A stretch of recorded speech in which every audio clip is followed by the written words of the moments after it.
Vous serez entouré par des entités lumineuses pour combattre le waswas. Parlons sur le quatrième élément, c'est le côté psychologique. Parce que je vous dis un secret.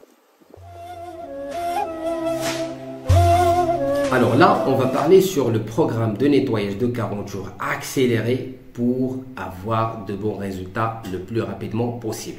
On commence par le formulaire de suivi qu'il faut remplir au fur et à mesure que vous faites le traitement. Pour remplir les symptômes, les réactions, les rêves, les choses à faire, les choses à ne pas faire, tout ce que je vous ai dit pendant les vidéos, vous allez les trouver résumés ici sur ce formulaire. Deuxièmement, c'est les faits coranisés. Vous allez trouver à peu près 40 faits coranisés imprimés avec le safran, le mélange des plantes qu'on utilise pour le lavage et pour encenser et pour vaporiser aussi si vous voulez. Vaporiser la chambre à coucher, le lit pour renforcer la protection pendant la nuit. Le mélange des huiles spéciales, le musk qu'on utilise la nuit pour la protection, le charbon. La chose la plus importante, toute personne qui veut acheter, préparer un pack de nettoyage complet contre le mal occulte, il faut respecter ça. N'importe quel traitement, il devait comprendre des plantes pour le lavage et pour encenser et pour vaporiser aussi le lit, pour renforcer la protection pendant la nuit. L'effet coranisé pour le nettoyage du ventre, pour boire de l'eau coranisée, ça va nettoyer aussi le sang. Et même la sorcellerie circule dans le sang. Mais ce sont des faits coranisés imprimés avec du safran. Et on a le mélange des huiles et le musk. C'est la base. Passons maintenant au deuxième élément. Le deuxième élément qu'il faut aussi utiliser pendant la période de nettoyage, c'est la sadaqa. Quand je dis sadaqa, il ne faut pas aller sur Google, sadaqa en ligne, je paye par PayPal, c'est bon, j'attends le lendemain le résultat. Non, c'est pas ça. Bien sûr, vous serez récompensé, mais nous, on cherche le plus. La baraka, la lumière, la guérison. Premièrement, il faut que tu travailles. Il faut travailler pour votre sadaqa. Il faut chercher les personnes qui méritent tout d'abord en premier. Il faut aussi voir qu'est-ce qu'ils cherchent. Est-ce que de quoi manger, les vêtements, de l'argent, je sais pas. C'est à vous de voir. C'est votre intention, votre travail. Et Allah, il va vous guider pour trouver les bonnes personnes qui méritent. Quand vous allez commencer de réfléchir, de chercher, pour trouver les bonnes personnes, ça aussi c'est un travail. Ça vous donne de baraka, de lumière, de guidance d'Allah. Deuxièmement, quand vous partez par exemple au supermarché pour acheter du riz, du lait, du pain, des choses comme ça, et tu les mets dans la voiture, tu cherches les personnes, tu attends, tu poses des questions, tu vois la personne, comment il vivait, etc. Tu es en train de travailler. Parfois, tu peux même voyager dans d'autres villes ou d'autres pays pour faire cette sadaqa. Et voilà, et tu demandes à la personne de te faire des doigts et tu le fais avec intention. C'est ça ce qui est important. Innamal a'malu binniyat wa innama likulli imri'in ma nawa. Tu fais tout ce travail-là. Ça peut te prendre des jours, des heures, une journée, une semaine. L'essentiel, c'est que tu travailles pour cette sadaqa. Et Allah, il va vous faciliter la guérison, Inch'Allah, parce que tu travailles en tout. Tu sors, tu réfléchis, tu regardes, tu prends ta voiture, tu demandes à des gens pour qu'ils t'aident, etc. Et tout ce travail-là, c'est un travail aussi dans le côté spirituel. De plus de baraka, plus de lumière qui vont casser les obstacles, détruire le mal et enchaîner si vous avez des tabacs, de l'ain, de mauvais œil.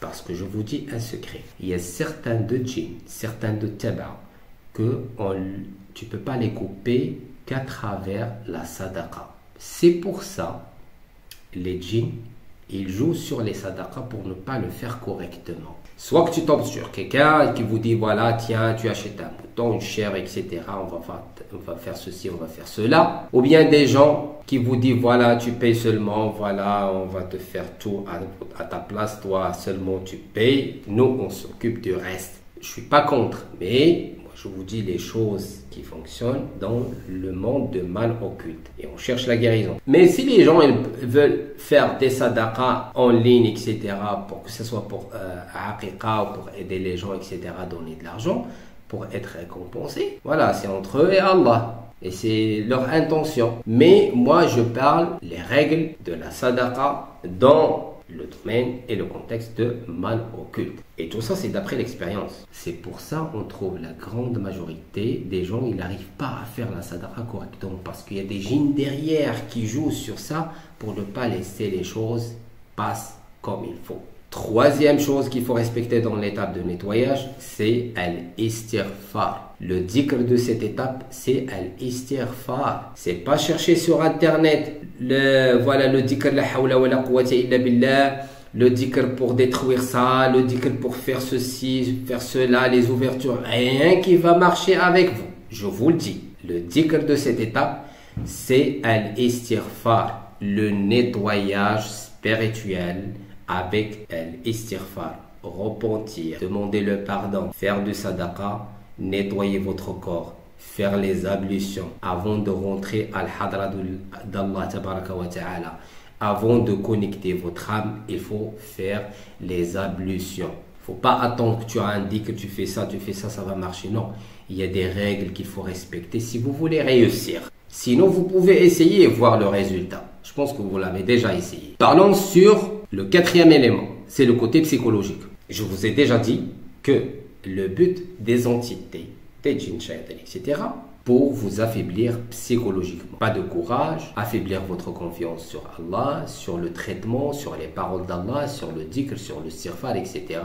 Et vous dites, vous êtes toute seule, il y a rien qui marche, tu as écouté Ruqya, tu as essayé ça, regardez le raqi, il ne te répond même pas, regardez, voilà, le monsieur comment il se comporte avec vous, regardez l'imam, qu'est-ce qu'il a fait, etc., etc. Pour que tu dises à la fin, c'est bon, je lâche l'affaire, je laisse tomber, il n'y a rien qui marche, tu vas accepter le mal et accepter la possession. C'est ça le but. Maintenant, comment vous allez combattre ce waswas? Tout d'abord, il faut être conscient que moi, je suis entouré par de la négativité, par des entités, par du waswas.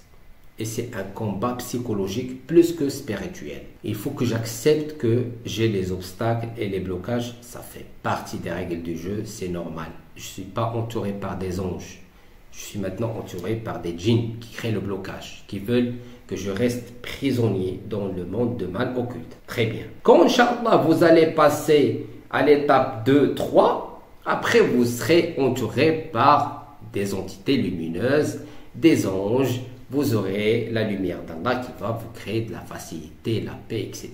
D'accord? Maintenant, il faut dire non, je dois combattre pour que je passe à la deuxième niveau. Toujours, il faut voir et rester positif. Gardez le courage, la volonté, la persévérance et la confiance en Allah. La confiance sur les paroles d'Allah, sur les sadaqas, sur les traitements. Ce sont des causes. Les traitements, ce sont des causes. Tout ce que vous faites, que ce soit ruqya, les traitements, les plantes, quand vous utilisez quelque chose, il ne faut pas dire « Ah, j'ai fait ça, le ruqya, ça ne marche pas, etc. » Non, tu fais les causes que Allah il a mis sur cette terre. Il y a des gens qui font rien. Ils ont eu la guérison d'Allah à travers des choses banales et basiques. Tout ça, comme je vous ai dit, l'intention, la confiance en Allah, la volonté, la persévérance, le courage pour combattre le waswas qui essaie de vous affaiblir. D'accord? La prochaine fois, on aura une séance pratique de dhikr. Je vais vous montrer comment on fait le dhikr correctement. Dhikr de lumière et de guérison. Parce que le dhikr, ça fait partie des éléments qu'on utilise pour le traitement de mal occulte. Salam alaikum.